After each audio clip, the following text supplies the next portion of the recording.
Doctor ortho Ayurvedic oil and capsule, अब दर्द भी घुटने टेकेगा। मलेशिया दौरे पर पहुंचे पीएम मोदी। मलेशिया के प्रधानमंत्री अनवर इब्राहिम ने रेड कारपेट पर किया स्वागत। दोनों देशों के बीच रक्षा, व्यापार और रणनीतिक सहयोग पर होगी बातचीत।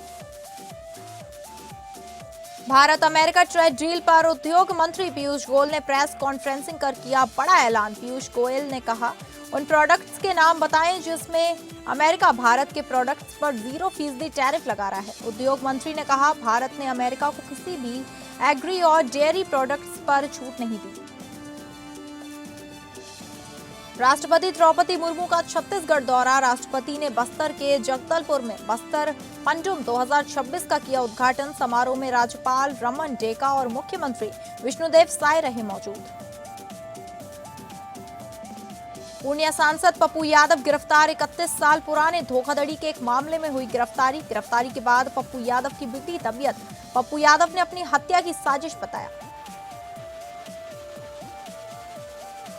उत्तराखंड के पौड़ी गढ़वाल में अपने पैतृक गांव पहुंचे सीएम योगी। गांव भ्रमण में बुजुर्गों और परिजनों से मिले सीएम। बच्चों पर लुटाया स्नेह, गोद में लेकर खिलाया, बांटी चॉकलेट का, हम भी तेरे दादा लगते हैं।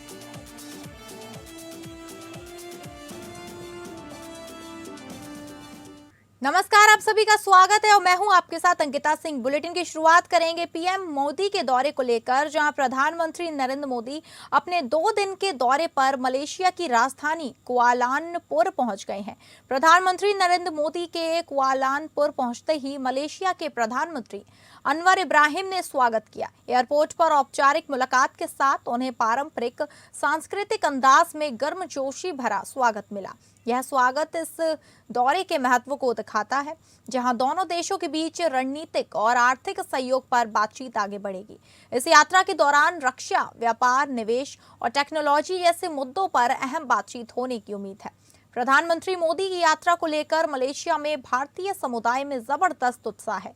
कुआलालंपुर में उनके स्वागत के लिए एक भव्य सामुदायिक कार्यक्रम आयोजित किया गया, जिसका नाम है वेलकम मोदी जी रखा गया है। इस मौके पर पीएम मोदी ने भारतीय समुदाय के लोगों को संबोधित किया। मलेशिया में दुनिया का दूसरा सबसे बड़ा और तीसरा सबसे पुराना भारतीय मूल का समुदाय रहता है। यही वह जगह है जहां पीएम मोदी की यह यात्रा सिर्फ कूटनीति नहीं बल्कि भावनात्मक रूप से भी खास मानी जा रही है। Prime minister Anwar Ibrahim, my dear friends, brothers and sisters, Salamat Pang. The warmth of your greetings reflects the beautiful diversity of our shared culture. First of all, I thank my dear friend Prime Minister Anwar Ibrahim for joining this community celebration. I also thank him for his very kind words on the scale and future potential India-Malaysia friendship in his speech just now. Not just that, he came to the airport to welcome me. Not only his car, but his seat also reflect his love and respect for India and for all of you.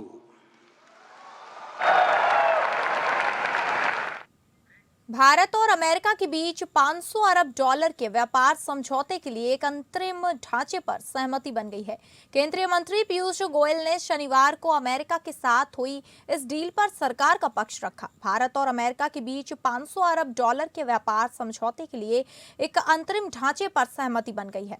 यह समझौता न केवल दोनों देशों के आर्थिक रिश्तों में एक नया अध्याय है, बल्कि भारतीय निर्यातकों के लिए अमेरिकी बाजार में पैठ बढ़ाने का एक बड़ा मौका भी है।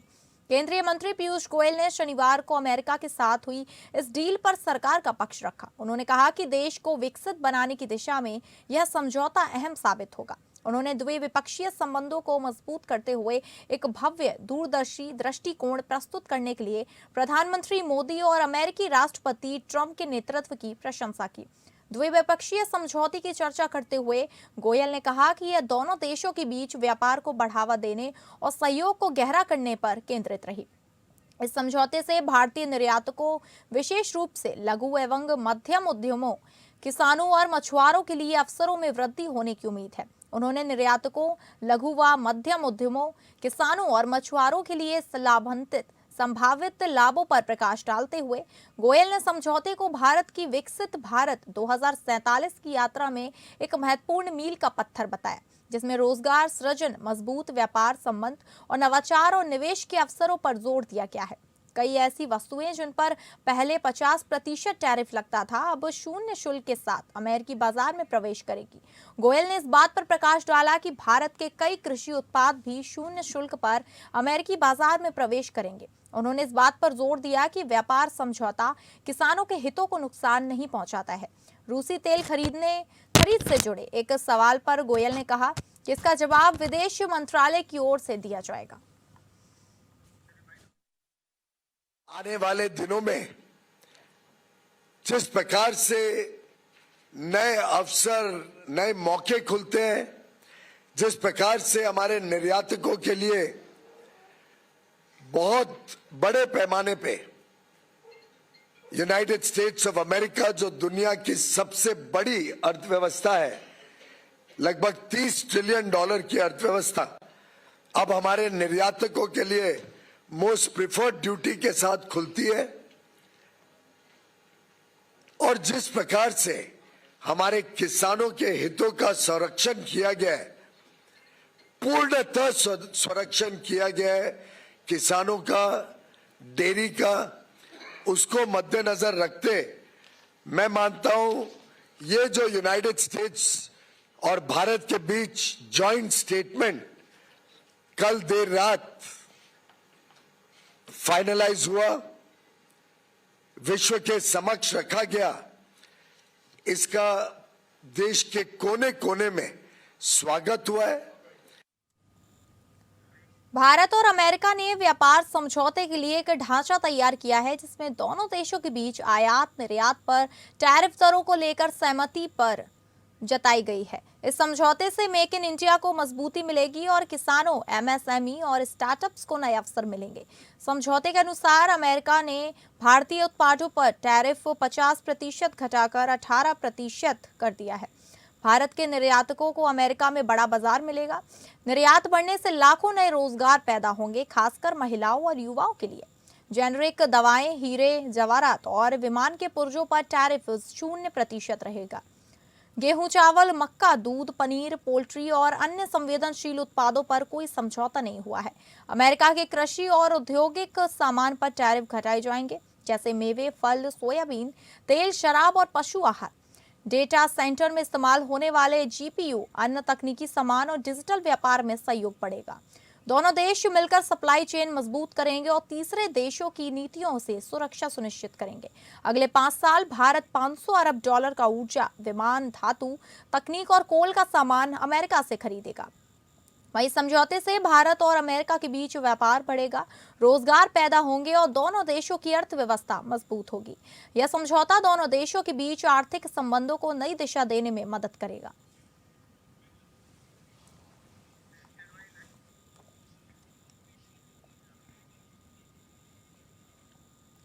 पूर्णिया के सांसद पप्पू यादव को पुलिस ने गिरफ्तार किया है। बिहार पुलिस पटना के मंदिरी स्थित उनके आवास पर पहुंची है। यह कार्रवाई 31 साल पुराने एक मामले से हुई है, जिसमें धोखाधड़ी का आरोप है। पप्पू यादव ने इसे अपनी हत्या की साजिश बताया है। पुलिस ने बताया है कि कोर्ट ने कुर्की जब्ती का आदेश जारी किया था, जिसके बाद वे पप्पू यादव को गिरफ्तार करने पहुंचे हैं। पप्पू यादव ने आरोप लगाया है कि पुलिस ने बिना वारंट के उनके आवास पर दबिश दी है और उन्हें जबरन अपने हाथ साथ चलने को कहा। यह मामला 1995 का है, जब पप्पू यादव पर एक मकान मालिक ने धोखाधड़ी का आरोप लगाया था। मकान मालिक का आरोप है कि पप्पू यादव ने उनका मकान किराए पर लिया और उसे सांसद कार्यालय में बदल दिया। पप्पू यादव के समर्थकों ने उनके आवास के बाहर विरोध प्रदर्शन किया और पुलिस की कार्रवाई का विरोध कर रहे हैं। पप्पू यादव ने कहा है कि वे नीट छात्राओं को न्याय दिलाने की लड़ाई लड़ रहे हैं और इसी वजह से उन्हें परेशान किया जा रहा है। उधर पप्पू यादव को पुलिस ने एमपी एमएलए कोर्ट में पेश किया। कोर्ट ने पप्पू यादव को 2 दिन की न्यायिक हिरासत में भेज दिया है।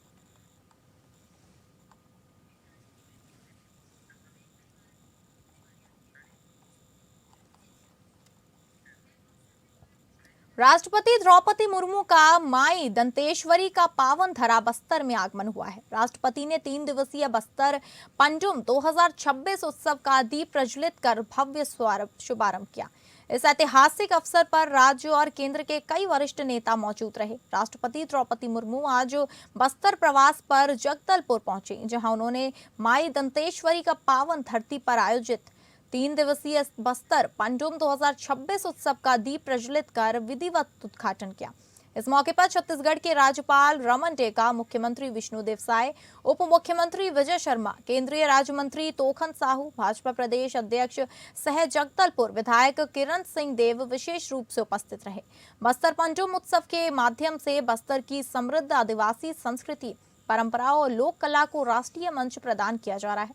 राष्ट्रपति के आगमन से पूरे बस्तर संभाग में उत्साह और उल्लास का माहौल देखने को मिल रहा है।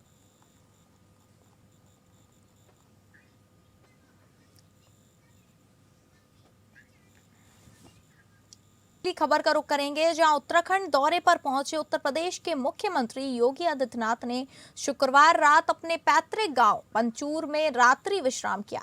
शनिवार सुबह गांव की गलियों में निकलते ही मुख्यमंत्री का मानवीय और सहज रूप देखने को मिला। उन्होंने गांव के बुजुर्गों का हालचाल जाना और बच्चों के साथ आत्मीय संवाद किया। इस दौरान सीएम योगी का बाल प्रेम साफ नजर आया। उन्होंने बच्चों को दुलार किया, उनसे बातें की और चॉकलेट भी बांटी। एक बच्चे की गोद में लेकर खिलाते हुए मुख्यमंत्री भावुक भी दिखाई दिए। वहीं बच्चों ने भी बेझिझक उनसे बातचीत की। गांव में प्रवास के दौरान मुख्यमंत्री योगी आदित्यनाथ ने अपने परिजनों से मुलाकात कर उनका कुशल क्षेम जाना। उनकी सादगी, विनम्रता और अपनापन देखकर ग्रामीण भाव विभोर नजर आए। भ्रमण के दौरान मुख्यमंत्री ने ग्रामीणों और पुराने परिचितों से मुलाकात की और बच्चों पर स्नेह लुटारा जारी रखा। गांव के लोगों ने इस यादगार पल को कैमरे में कैद किया और मुख्यमंत्री के साथ सेल्फी भी ली। गांव भ्रमण के दौरान एक मासूम द्वारा फूल भेंट करने पर मुख्यमंत्री ने उसे खाने का सामान दिया। जब बच्चे ने यह सामान अपने दादा को दे दिया तो मुख्यमंत्री ने मुस्कुराते हुए बोले, हम भी तेरे दादा लगते हैं। इस आत्मीय संवाद ने माहौल को और भावुक बना दिया। सीएम योगी ने ग्रामीणों को गांव में रहकर खेती बाड़ी को बढ़ावा देने और ग्रामीण जीवन से जुड़े रहने के लिए भी प्रेरित किया।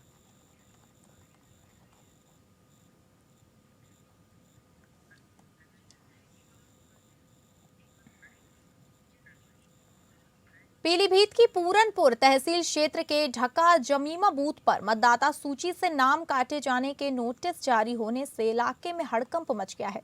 जैसे ही मतदाताओं को नोटिस मिलने की जानकारी सामने आई, ग्रामीणों में आक्रोश फैल गया और राजनीतिक हलकों में भी हलचल तेज हो गई। स्थानीय लोगों का आरोप है कि बिना किसी स्पष्ट कारण और सूचना के कई मतदाताओं के नाम काटने की प्रक्रिया शुरू कर दी गई है, जिससे उनके मतदान अधिकार पर खतरा मंडरा रहा है। लोगों का कहना है कि वे वर्षों से इस क्षेत्र में निवास कर रहे हैं और नियमित रूप से मतदान करते आ रहे हैं। इसके बावजूद उनकी नाम सूची से हटाने की कार्यवाही की जा रही है। इस मुद्दे को लेकर समाजवादी पार्टी के वरिष्ठ नेता राजकुमार राजू ने कड़ा विरोध दर्ज कराया। उन्होंने इसे लोकतांत्रिक अधिकारों पर सीधा हमला बताते हुए प्रशासन पर पक्षपातपूर्ण कार्यवाही का आरोप लगाया। राजकुमार राजू ने कहा कि मतदाता सूची से नाम काटना गंभीर मामला है और यदि इसमें पारदर्शिता नहीं बरती गई तो पार्टी आंदोलन के लिए बाध्य होगी। सपा नेता राजकुमार राजू के नेतृत्व में एक प्रतिनिधिमंडल ने तहसील प्रशासन से मिलकर मामले की निष्पक्ष जांच और सभी पात्र मतदाताओं के नाम सूची में यथावत बनाए रखने की मांग की। उन्होंने चेतावनी दी कि यदि जल्द ही इस पर उचित कार्यवाही नहीं हुई तो वे सड़क पर उतरकर विरोध प्रदर्शन करने लगेंगे। वहीं प्रशासन की ओर से कहा गया कि यह प्रक्रिया नियमित सत्यापन का हिस्सा है और जिन मतदाताओं को नोटिस जारी किया गया है वे निर्धारित समय में आवश्यक दस्तावेज प्रस्तुत कर अपना नाम सूची में बनाए रख सकते हैं। प्रशासन ने लोगों से अफवाहों पर ध्यान न देने और शांतिपूर्ण ढंग से सहयोग करने की अपील की है। फिलहाल इस पूरे क्षेत्र पर इस मुद्दे को लेकर चर्चा तेज है और सभी की नजर प्रशासन की अगली कार्रवाई पर टिकी हुई है।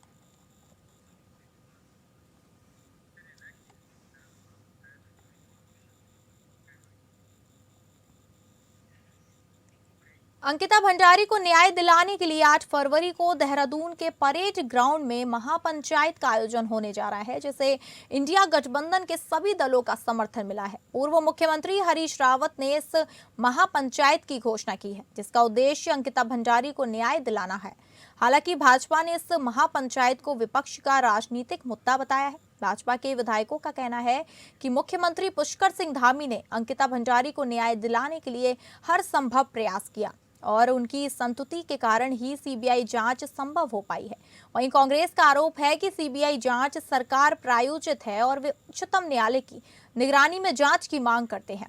कांग्रेस प्रवक्ता सुजाता पॉल ने कहा कि सीबीआई जांच पर्यावरणविद अनिल जोशी के द्वारा मुकदमा दर्ज करने पर की गई है, जिन पर जंगल की जमीन हड़पने का आरोप है। इससे सरकार की मंशा पर सवाल उठते हैं। फिलहाल सीबीआई वीआईपी के पहलू की जांच कर रही है और यह मुद्दा 2027 विधानसभा चुनाव में अहम रहने वाला है।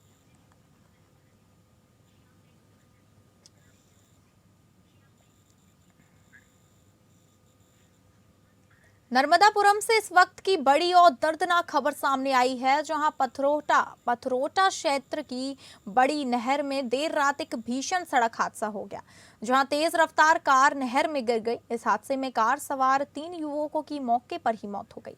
यह हादसा देर रात करीब 1 बजे का बताया जा रहा है। जानकारी के मुताबिक केसला से आ रही एक कार अचानक अनियंत्रित होकर गई और नहर की रेलिंग तोड़ते हुए सीधे पथरोटा की बड़ी नहर में जा गिरी। कार में 3 युवक सवार थे, जो गाड़ी के नहर में गिरते ही बाहर नहीं निकल पाए और तीनों की दर्दनाक मौत हो गई। हादसे की सूचना मिलते ही इटारसी और पथरोटा पुलिस तत्काल मौके पर पहुंची। स्थिति की गंभीरता को देखते हुए नर्मदापुरम से एसडीआरएफ की टीम को भी बुलाया गया।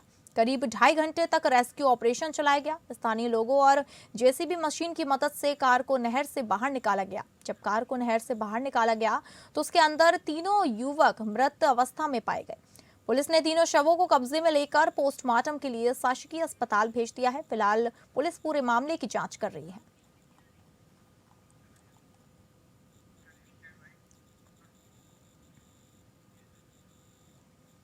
यमुना एक्सप्रेस वे पर भीषण सड़क हादसा हुआ है। बस और टैंकर की टक्कर में 6 लोगों की मौत हो गई। बताया जा रहा है कि बस सवार यात्री लघु शंका के लिए नीचे उतरे थे। इसी दौरान तेज रफ्तार टैंकर ने यात्रियों को कुचल दिया। हादसे के बाद मौके पर अफरा तफरी मच गई। पुलिस और राहत टीम मौके पर पहुंचकर जांच में जुटी हुई थी। घायलों को नजदीकी अस्पताल में भर्ती कराया गया है।